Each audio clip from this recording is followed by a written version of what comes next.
तर आजचा ब्लॉग मी स्टार्ट करते. खूप दिवसाने हा ब्लॉग येतोय. आम्ही आता चाललो आहोत.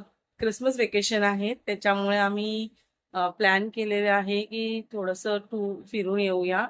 थोडं माइंड पण फ्रेश होतं ना त्याच्यासाठी. आणि आम्ही चाललो आहोत कोल्हापूरला. कोल्हापूर, पुणे असा काही प्लॅन आहे. तर बाईक कारने जातोय. सकाळी लवकर अर्ली मॉर्निंग उठलो आणि सगळं पॅकिंग वगैरे अगोदरच मी करून ठेवलं होतं. आणि मग लगेच तिकडे आमच्या जवळच एक मंदिर आहे, स्कॉन टेम्पल. तुम्ही माझ्या व्हिडिओमध्ये बघतच असाल की मी किती कृष्णा भक्त आहे. आणि मग तिकडे गेल्यावरती त्याच्यानंतर मग पुढे निघालो कोल्हापूरला जाण्यासाठी. सकाळपासून काही खाल्लं नव्हतं म्हणून इतकं भूक लागलं होतं. तर मग तिकडे एक असं फूड मॉल टाईप होतं, तर तिकडे थांबलो आणि तिकडे मिसळ वगैरे घेतली. मी तर काही घेतलं नाही कारण की मला सकाळी सकाळी असं खाल्लेलं जमत नाही. माझ्या नवऱ्याने मिसळ घेतली होती, छान होती. आणि मग आम्ही कोल्हापूरला निघालो. खूप लांब रस्ता आहे, मुंबई ते कोल्हापूर. आणि ही गाडी घाटात चालली होती.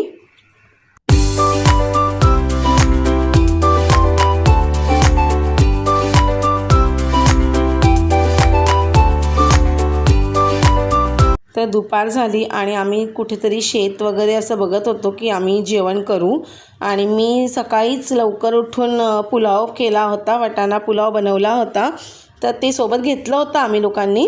आणि मग तेच एखादं चांगलंसं हिरवगार शेत बघितलं आणि आम्ही तिकडे जेवण करायला बसलो.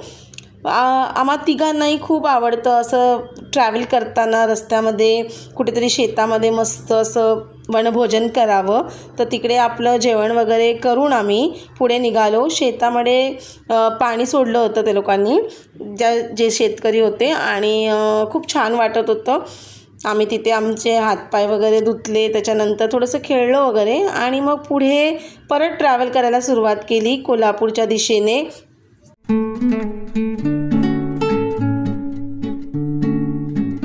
कोल्हापूरला पोचण्यासाठी संध्याकाळ झाली होती आणि संध्याकाळी आम्ही पोचल्यावरती खूप दमलो होतो, त्याच्यामुळे एक होल्ड घेतला, तिकडे थांबलो. आणि सकाळी लवकर उठून आपलं आवरून वगैरे आम्ही महालक्ष्मी मातेचं दर्शन घेण्यासाठी मंदिराकडे निघालो. हे मंदिराचं मुख्य द्वार आहे, तर आम्ही तिकडून आत जात होतो. अशी काही गर्दी जास्त वाटत नव्हती मला.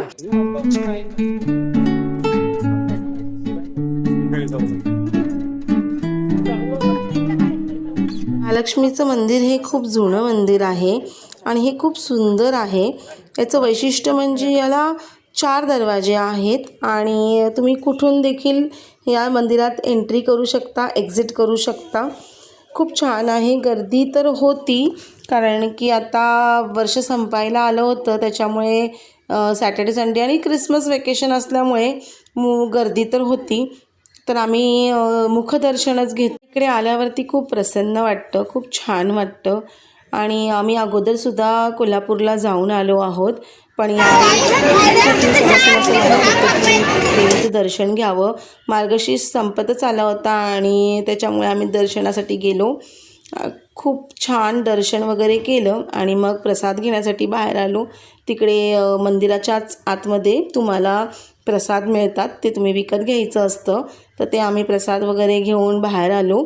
आणि आम्हाला काही घ्यायचं होतं घरासाठी, कुमकुम हळद वगैरे असं, तर ते घेतलं ती. आणि आम्हाला खूप भूक लागली होती. आम्ही इथे एक परख असं हॉटेल आहे, खूप अप्रतिम आहे. खूपच गर्दी असते आदल्या दिवशी, ज्या दिवशी आम्ही आलो होतो कोल्हापूरला, तर तिकडे आम्ही आलो होतो जेवायला, पण आम्हाला काही जेवण्यासाठी जागा मिळाली नाही, इतकं प्रचंड गर्दी होती.